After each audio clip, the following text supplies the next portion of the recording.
dignitaries on stage, Honorable Deputy Chief Minister of Karnataka, Sri D.K. Shivkumar Saab, Union Minister Sri Soshekar Saab, Sri Shashi Tharoor ji, Sri M.B. Patil Saab, and all the distinguished dignitaries on stage. ದಯವಿಟ್ಟು ಕ್ಷಮಿಸಬೇಕು, ಯಾಕಂದರೆ ಸಾಕಷ್ಟು ಜನ ಗಣ್ಯಮಾನ್ಯರಿದ್ದಾರೆ, ಎಲ್ಲರ ಹೆಸರು ತಗೊಳ್ಳಿಕ್ಕೆ ಆಗೋದಿಲ್ಲ, ಯಾರು ಅನ್ಯತಾ ಭಾವಿಸಬಾರ್ದು. Shri Horatti Sab and all my distinguished colleagues, ladies and gentlemen, firstly, on behalf of all of you and personally, I would like to congratulate Sri M.B. Patil Saab and the entire Department of Industries for putting up this fabulous event that not only showcases Karnataka's economic potential but also India's potential to the world. I think this event has been probably a breath of fresh air in the gloomy economic investment conditions that are prevailing in the country right now. And I think Invest Karnataka has had many firsts this time. Firstly, the government of Karnataka has signed up MOUs, subject to correction from M.B. Patil Saab, over 10 lakh crores for the first time. And this has happened because of the relentless pursuit of the industry minister and his team. They have traversed across the globe. They went from the east coast to the west coast of America. They went to Europe. They went to countries across Asia. They participated in the World Economic Forum last year. And they have managed to convince global leaders across verticals, across sectors, that Karnataka is the only place for not only investment, but also for their progress. And what is really heartening in this Invest Karnataka is the release of the new industrial policy that encompasses not just ease of doing business, but a roadmap that has the potential to transform not just the state of Karnataka, but also the country. And the policy envisages very ambitious goals.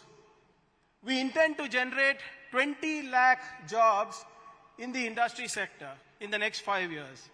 And what is even more appealing to the industry heads and the startups is that it offers flexible subsidy options, additional incentives for research and development, participation of women in the workforce, and green sustainable initiatives. So no other state in the country currently offers flexible incentives and subsidies for employing women in your workforce, for ensuring green and sustainable practices. And what is a game changer for us is the new single window system, digital single window platform that has integrated 150 business services across 30 departments with the AI chatbot as a single window clearance mechanism.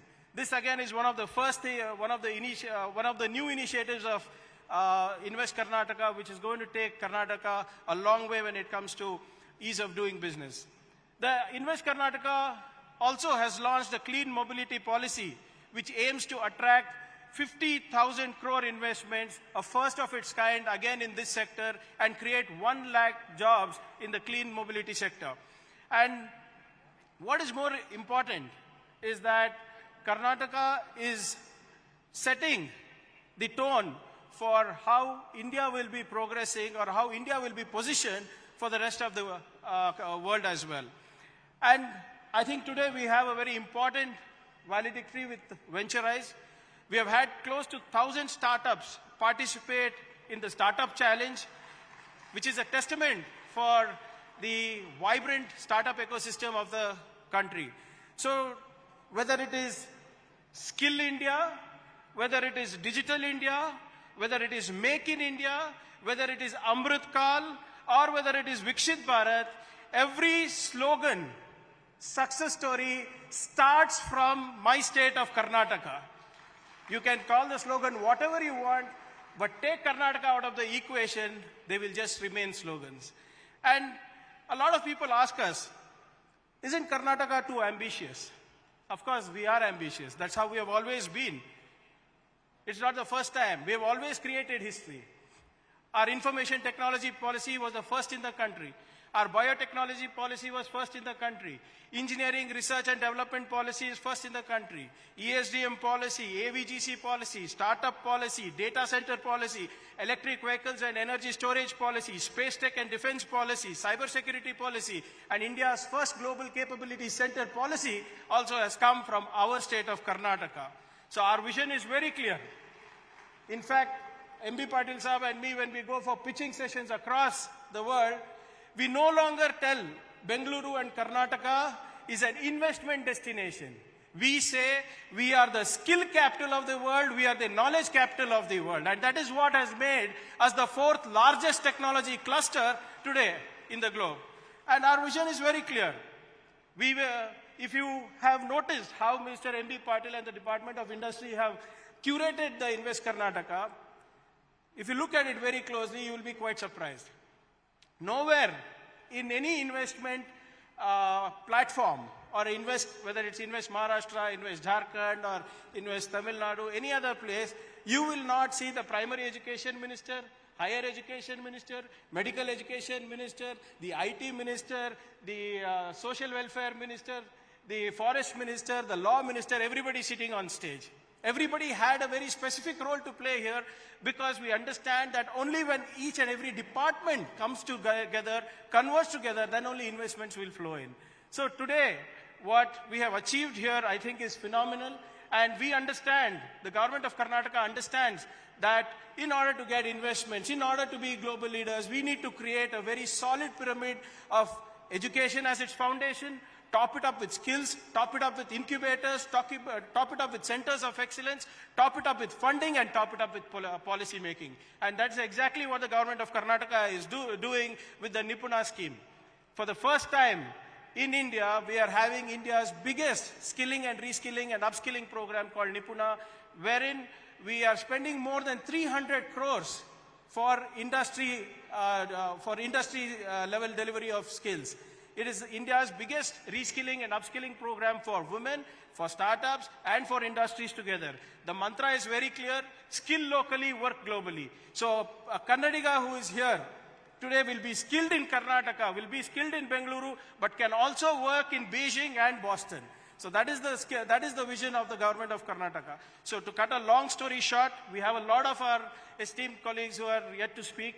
So to cut a long story short, Bengaluru's GDP is estimated to grow at 8.5% till 2035. And we will be leading the country from the front. Karnataka has registered a robust GSDP growth of 10.2% in the financial year 2023-24, significantly surpassing 0.2%. And Karnataka achieved all this despite one of the worst droughts, despite one of the worst floods, and of course a slowdown in the information technology markets and the industry markets. But the state of Karnataka has always been breaking boundaries for the nation, and we are striving to make India a skill nation, a research nation, an innovation capital, a startup hub, a manufacturing destination, and a biotech pivot that will transform lives. We are the only city and the state that is unbound and has the hunger to deliver, design, and develop right from anything to do with agriculture to deep space to make a global impact. So without taking more time, I would again like to congratulate Sri MB Patil Saab, the entire team of Department of Industries, Dr. Selva Kumar, Ms. Gunjan Krishna, who have put in their heart and soul to ensure that Invest Karnataka remains the prime destination for investors across the globe. So thank you for your patience, attention, and the invitation to be here with all of you. And I'm extremely grateful on behalf of the government of Karnataka for your belief in the Karnataka growth story. Thank you so much. Jai Hind, Jai Karnataka.